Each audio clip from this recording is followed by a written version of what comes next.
Welcome into a special edition of the Skinny Podcast. I'm Richard Skinner, Local12.com digital sports columnist and editor with Rick Broering. After day one of free agency is in the book, what a wild day it was where guys were flying off the board left and right. It looked like the Bengals were going to sit on their hands, and yet they didn't, Rick. That's right. Free agency is underway, Skinny, and first day of action, Bengals make a couple of big moves. Tell us about them. So a couple of things in play. I truly wonder this because I know everybody was really starting to sweat it around probably 3 o'clock yesterday when free agency opened at noon, technically, with what everybody calls the legal tampering period. It's really it's a 2-day negotiation period. People can't sign free agent contracts until after 4 o'clock on Wednesday, but you have these 2 days to negotiate deals, line them up, and then they can come officially sign them. So almost all the deals you see, there's a handful that guys can sign because they've been released by their team and hence they are free agents at that point. But guys are technically still under contract until Wednesday at 4 o'clock. That's why we're in this period. So most of the deals you see are agreed to deals. Technically, I guess people can renege on those deals. They normally don't.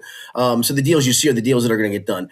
So guys were flying off the board left and right yesterday. And the Bengals weren't budging for a chunk of yesterday, and you thought, oh gosh, they're going to miss on this again.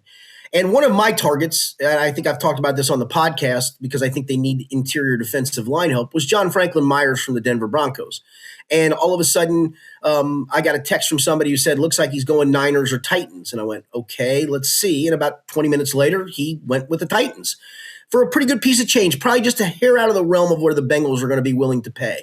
And I don't want that to make it sound like the Bengals were cheap. I mean, you set a price point and it is what it is. And as soon as that happened, within like 20 or 30 minutes, the Bengals were active. First, it was a deal with Brian Cook, graduate of Mount Healthy High School, product of the University of Cincinnati. Really a guy that has been kind of a late bloomer. He did not get heavily recruited out of high school, went to Howard, transferred to UC, really was kind of an afterthought and made himself into part of that obviously great team that went to the college football playoff when there were only 4 teams in the college football playoff. Got drafted by the Kansas City Chiefs in the 3rd round in 2022, played on their Super Bowl team that year as a sub, then started to chunk the next year, and then the last 2 years has started all 34 games, including on the team 2 years ago that went to the Super Bowl. I think that was a great, great get. He's not a ball hawk. I think he's only had 1 interception over the last 2 years. But you know what he's not, Rick? He's not Geno Stone. Over the last 2 years, think about this, 34 games combined in the last 2 years, Brian Cook missed a total of 9 tackles, according to Pro Football Reference. Geno Stone, I believe, I had this note right, missed 22 last year alone. So you've turned from having a poor tackling safety to having one of the better, more aggressive run-stopping tackling safeties. And he does play coverage well. He just isn't a great ball hawk. And so that was domino one. They had to get a safety. I was really disappointed earlier in the day when Kobe Bryant, another UC guy, went to the Bears, and I thought, are they going to miss out on all this stuff? Because, again, this was at a time when guys were flying off the board, and you're thinking, okay, Bengals, time to make some kind of move here, and there goes Kobe Bryant, and there goes John Franklin Myers, and time's a-ticking. Well, then they got Brian Cook, and Brian Cook in a lot of ratings was rated a little bit ahead of Kobe Bryant if you go by a lot of the prognostications. So that was domino one. Then came domino 2. While they missed out on the interior defensive lineman, they went and got an edge, Boye Mafe. And when you look at his initial number from this past year and you look at the sack number for an edge and you see he had 2.0 sacks, you go, oh no, Shamar Stewart. Fair enough. I get it. Now, this is a guy that 2 years ago in more snaps had 9 sacks. That Seattle defensive line last year was a collective. Like they had 8 dudes that were getting after people on a rotational basis. I think he played 51% of his team's defensive snaps last year. So he was part of a deep rotation, and they all fed off each other. He also ranked, out of 115 edge rushers last year, 46th in pressures. So he was pressuring the quarterback. And then they had all these other dudes finishing people off. Byron Murphy, defensive tackle, had 8 sacks. Why? Probably in part because Boye Mafe forced pressures that forced them into Byron Murphy. Not a knock on Byron Murphy, mind you. So I think he is a metric-based player that you think, okay, if we give him more consistent snaps, he can finish some of these because he's done it before. 2 years ago, he had 9 sacks when he did get a chance to play a lot. And so I thought that was a good signing as well. I thought they did well in day one. As much as it was a hand-wringing time, as much as you're like, are they not going to do anything? Are they going to wait till the second wave of free agency? No, they were active. And that's where I go back to. I think they had a target of John Franklin Myers because it was going to cost them, a pretty penny. And when it didn't happen, boy, if this was the case, they pivoted quickly because as soon as that didn't happen, they were on these next two guys like they should have been because they needed to come out of this week with at least two of the following three: interior tackle, edge rusher, safety. You got two of them. Now you can maybe look and go, okay, the defensive tackle market isn't very deep, but the edge rusher market still is. Let's go get another edge rusher. And on third down, let's kick Shamar Stewart inside like we had planned to do last year before he got hurt and before Trey Hendrickson got hurt. Let's try to see what that looks like. Now we've got multiple edge guys. Shamar's our three technique that we didn't get in free agency, but we think he can be the third down guy. And so you've kind of fixed a couple of issues there. So what a great day one, in my opinion, for them. Now let's see what they can do next. Yeah, well, that is the big question then if you're a Bengals fan is, great, wonderful start. I'm excited about that, but what is the plan going forward? What's going to happen over the coming days? Yeah, the linebacker market got dinged yesterday. There is still a guy I like out there, Leo Chenal, who played for the Kansas City Chiefs. I would hope that he is a target of theirs in the next couple of days. I don't think you need to. You can wait until the second wave of free agency. We're still very much in the first wave of free agency.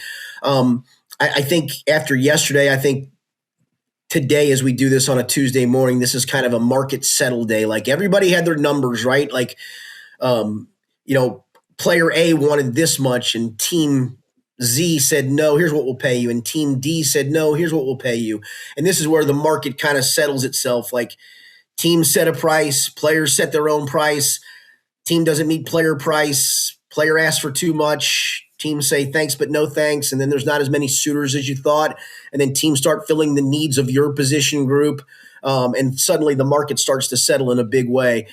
The linebacker market, couple of guys that got off the board. Well, one was Alex Anzalone, Tremaine Edmonds. There were a couple of linebackers, a handful, Devin Lloyd, that got off the board yesterday that might have been in play. And I just don't know if you can wait until the deep wave of this. If you're looking to add a veteran starter quality guy like Al Golden told me at the Combine, that's what he wants. A guy that he can really put in the rotational mix with Barrett Carter and Demetrius Knight.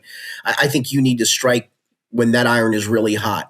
And so for me, before 4:00 Wednesday, when you can sign free agents, I think they got to get that linebacker settled.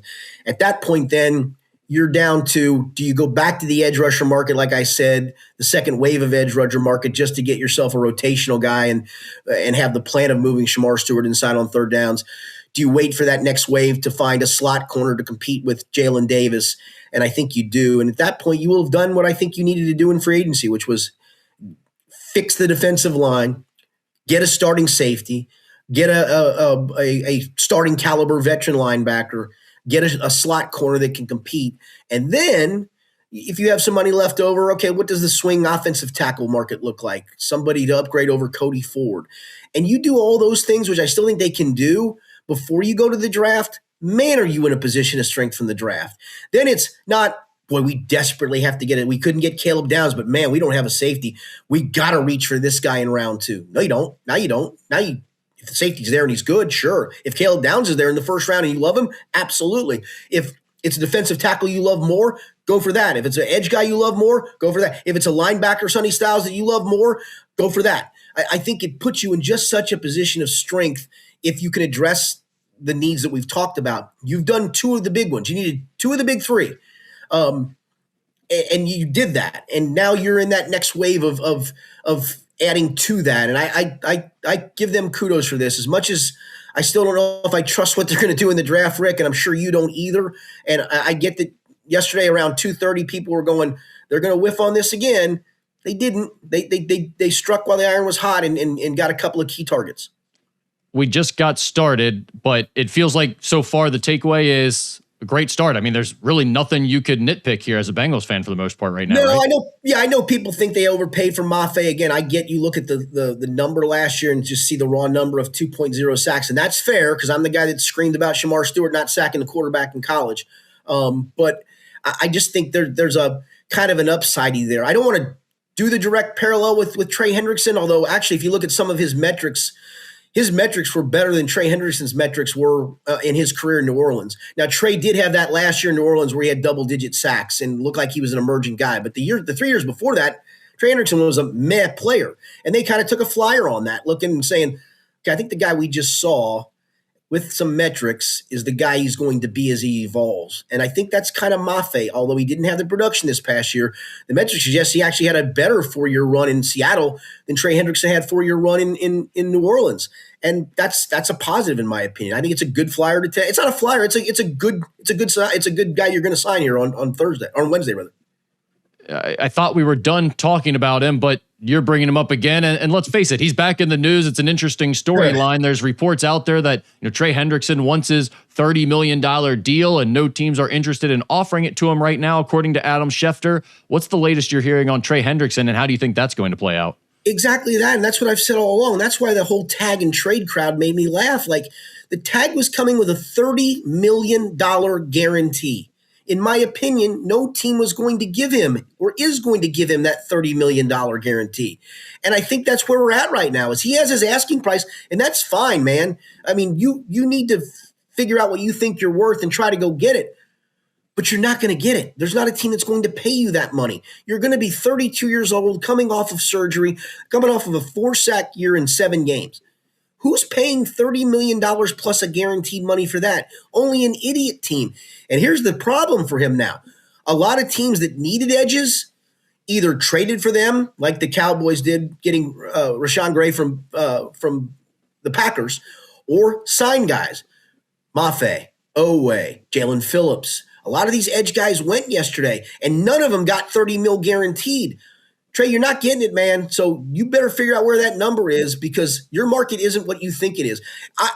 I was stunned when the Athletic.com put his market value at 3 years, $99 million. Now, not all that was guaranteed, but that was what they had as market value. And sometimes that's, as you know, that's always misleading because a lot of big contracts, there's a lot of money backloaded in it where you can cut a guy and get out from under it. So all those contracts look bloated. But I just don't think the market is what he thinks it is for him. He will sign with somebody, but in my opinion, it'll be. I'll go back to Pro Football Focus. 1 year, 21 mil, 17 guaranteed. That feels like the right market price for Trey Hendrickson. Because why would I commit long-term guaranteed dollars to a guy who's coming off surgery at 32 years old? That would be almost asinine, Rick. That's right. Skinny, that's all we got. That's all we need. Appreciate your time. Thanks for being with us. It's been the Skinny Podcast, the special free agent edition, presented by Blake the Attorney Maislin.